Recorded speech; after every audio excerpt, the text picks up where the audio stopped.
Hello everyone, मैं उमाशंकर कुमार। स्वागत है एक बार फिर से आप सभी का हमारे यूट्यूब चैनल बीएचयू सर्कल में।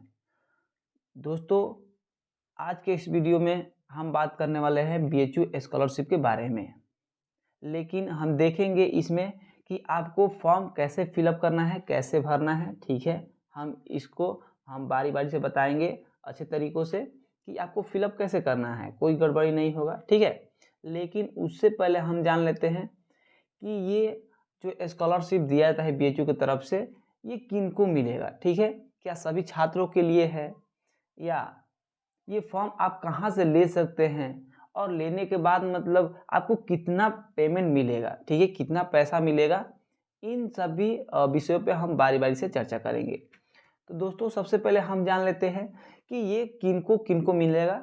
जो बीएचयू के छात्र हैं या सबके लिए मिलेगा। ठीक है, तो हम बताते हैं कि ये सिर्फ किनको मिलेगा। एक या तो कोई विकलांग हो, ठीक है, या तो कोई विकलांग हो यानी कि फिजिकल हैंडीकैप हो, या बीपीएल धारा। ठीक है, जो ये फॉर्म है ये बीपीएल धारा के लिए है। ठीक है, तो इन दो कैटेगरियों के लिए मिलेगा, बाकी अन्य छात्रों के लिए नहीं एलिजिबल है इसके लिए। ठीक है, तो ये चीज़ हो गया कि किनको मिलेगा। अब ये फॉर्म कहाँ पर मिलेगा। ठीक है, तो देखिए ये फॉर्म आपको मिलेगा जो आपके फैकल्टी होंगे। ठीक है, आप फैकल्टी ऑफिस जाएंगे तो वहाँ मिलेगा, और वर्ष में एक बार ये मिलेगा। ठीक है, ये मासिक नहीं है, आपका वार्षिक है। ठीक है, तो दो कैटेगरियों को मिलेगा, वार्षिक मिलेगा। और कितना मिलेगा, तो पूरे के पूरे 25,000। ठीक है, यानी कि 25,000 रुपये मिलेंगे, यानी कि मोटा रकम मिलने वाला है। ठीक है, तो ये बीपीएल धारा के लिए बहुत ही बड़ा अपॉर्चुनिटी है। ठीक है, तो इसे ग्रैब करने की ज़रूरत है। तो ये चीज़ है। तो चलिए हम जान लेते हैं कि इसको कैसे फिलअप करना है। ठीक है, और देखिए ये फॉर्म का पैसा नहीं लगता है। आपको बता दें कि इस फॉर्म के लिए पैसा नहीं लगता है, आप जाकर फैकल्टी से उठा सकते हैं। ठीक है, और साल में एक बार मिलेगा। चलिए हम बताते हैं कि आपको कैसे इसको फिलअप करना है, सही सही गलत नहीं भरना है। ठीक है, हम बताते हैं। देखिए, सबसे पहले आपको यहाँ पे पासपोर्ट साइज का एक फ़ोटो लगेगा। ठीक है, उसके बाद यहाँ देख सकते हैं अभ्यर्थी का पूरा नाम हिंदी में लिखना है। ठीक है, हिंदी में पहले जो डॉट डॉट डॉट है वहाँ पर हिंदी में नाम लिख लेंगे। उसके बाद यहाँ पे कैपिटल लेटर में अपना नाम लिख लेंगे जो डब्बा करके है। ठीक है, उसके बाद पिता का नाम, आपका पूरा नाम लिखना है। ठीक है, हिंदी में लिख देना है। उसके बाद कैपिटल लेटर में आपको डिब्बा के अंदर डाल देना है।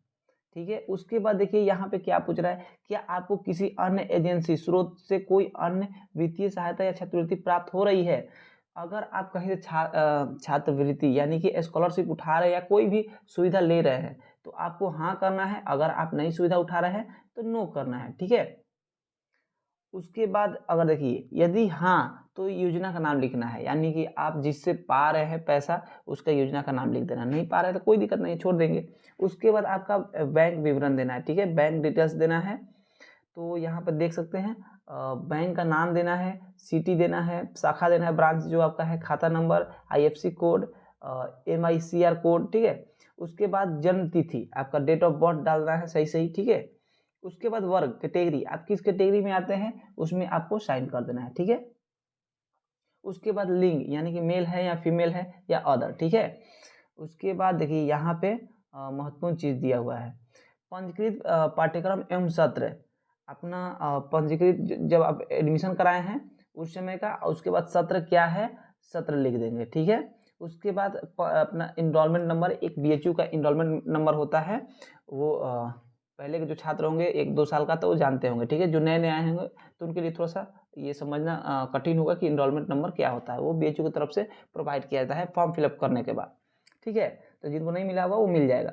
चलिए ये देखिए, सेमेस्टर आपका कौन सा सेमेस्टर है इसको डाल देना है। ठीक है, यहाँ पे जो भी सेमेस्टर होगा, फर्स्ट होगा तो फर्स्ट, या थर्ड होगा तो थर्ड ईयर, जो भी होगा। उसके बाद वर्ष क्या चल रहा है, फर्स्ट ईयर है, सेकेंड ईयर, थर्ड ईयर। ठीक है, तो यहाँ पे वर्ष डाल देना है। उसके बाद देखिए एक चीज़ यहाँ पे है, विगत सेमेस्टर का सीजीपीए। अगर आप 1 साल 2 साल रह चुके हैं तो आपका सीजीपीए बन चुका होगा, या फर्स्ट सेमेस्टर पार कर गए होंगे तो सीजीपीए बन गया होगा, तो आप डाल सकते हैं। अगर नहीं है तो कोई दिक्कत नहीं, यहाँ पे छोड़ देंगे। ठीक है, चलिए यहाँ देख लेते हैं, लिखा है संस्थान, संकाय, विभाग या कॉलेज का नाम। ठीक है, तो आप यहाँ पे अपना फैकल्टी का नाम लिख देंगे, ठीक है, जो भी फैकल्टी से आप बिलोंग करते हैं या डिपार्टमेंट से, उस डिपार्टमेंट का नाम लिख देंगे, ठीक है। देखिए यहाँ पर बीपीएल कार्ड संख्या, यहाँ पे बीपीएल कार्ड संख्या लिख देना है, जितना आपका नंबर है यहाँ पे लिख देना है, ठीक है। वैधता, वैलिडिटी का आप नहीं भी लिखेंगे तो चलेगा, कोई दिक्कत नहीं है वैलिडिटी में, ठीक है, आप वैलिडिटी को छोड़ देंगे, कोई दिक्कत नहीं है। उसके बाद अपना जिला का नाम लिखना है और किस स्टेट से, अगर आप बिहार है, बिहार से तो बिहार स्टेट लिख देंगे, और जिस जिला से आप बिलोंग करते हैं उस जिला का नाम लिख देना है। अब देखिए सबसे महत्वपूर्ण बात यहाँ आ रहा है, ठीक है, वर्तमान एवं अस्थायी पता, मतलब कि आप परमानेंट जहाँ से आप निवासी है और अभी फिलहाल कहाँ पे रह रहे हैं, इनका डिटेल्स देना है, ठीक है। वर्तमान में आप डाल सकते हैं, अगर बनारस में रह रहे हैं तो बनारस का जगह डाल देंगे, ठीक है। अगर आप जहाँ से हैं वहाँ का डिटेल्स डाल देना है, ठीक है। अस्थाई, अभिभावक का नाम यहाँ पे गार्जियन का नाम एक लिख सकते हैं, ठीक है, और उनका मोबाइल नंबर दे सकते हैं। कोई भी दिक्कत होता है तो उनको कॉल करके ये सजेशन दिया जाएगा, जो भी चीज़ें हैं वो बताया जाएगा, ठीक है। उसके बाद यहाँ देख सकते हैं घोषणा लिखा है, ठीक है। ये घोषणा क्या है, आपको ये पुष्टि करता है, अपना नाम लिखना है। यहाँ मैं जो भी अभ्यर्थी भर रहा है उसका अपना नाम लिख देना, ठीक है, गार्जियन का नाम नहीं लिखना है, अपना लिखना है। और ये घोषणा है कि मतलब कि कोई आप इसमें फर्जीवाड़ा तो नहीं कर रहे हैं ना, अगर आप फर्जीवाड़ा कर रहे हैं तो आप पे कार्रवाई हो सकता है, इसका घोषणा करना है, ठीक है। शपथ पत्र है एक तरह से। उसके बाद देखिए सबसे बड़ी बात कि आप स्थान और दिनांक क्या लिखेंगे, मतलब स्थान क्या लिखेंगे, तो आप जहाँ बिलोंग कर रहे हैं फिलहाल अगर बनारस में रह रहे हैं तो बनारस का स्थान लिख देंगे, बीएचयू लिख देंगे, कोई दिक्कत नहीं है, प्लेस आप बीएचयू हो जाएगा, दिनांक जिस दिन आप फॉर्म फिलअप कर रहे हैं। उसके बाद यहाँ पे आपका अभ्यर्थी का पूरा हस्ताक्षर, ठीक है, अपना कर लेना है, अच्छा से पूरा करना है। अब देखिए इसमें क्या क्या लगेंगे इस फॉर्म के साथ, सबसे महत्वपूर्ण बात, बैंक पासबुक आपका लगेगा, छात्र पासबुक अगर आप नहीं बनवाए हैं, जो न्यू बच्चे हैं वो बनवा ले जल्दी से जल्दी, ठीक है। उसके बाद उत्तीर्ण परीक्षा का अंक पत्र, ठीक है, जो भी बच्चे सेमेस्टर पास किए होंगे, मानते हैं कि फर्स्ट सेमेस्टर आप पास कर दिए हैं तो आप फर्स्ट सेमेस्टर का डाल सकते हैं यहाँ पे, ठीक है, अंक पत्र। अगर नहीं है तो 12th का आप डाल देंगे, कोई दिक्कत नहीं होगा, अगर आप नए हैं तो। बाकी जो भी सेमेस्टर कुछ कर चुके हैं वो लास्ट सेमेस्टर का डाल सकते हैं। उसके बाद देखिए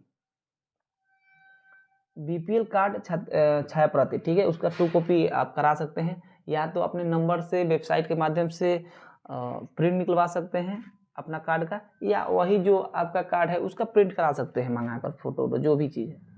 आधार कार्ड लगेगा, ठीक है, और योग्यता परीक्षा अंक पत्र नव प्रवेशी छात्र या छात्राओं हेतु, ठीक है, जो नए छात्र हैं उनके लिए 12th का मार्कशीट है वो 2 कॉपी दे देंगे, या सेमेस्टर में भी है जो बच्चे पढ़ रहे हैं वो भी अपना 12th का मार्कशीट दे सकते हैं, कोई ज़्यादा इशू नहीं होगा, ठीक है।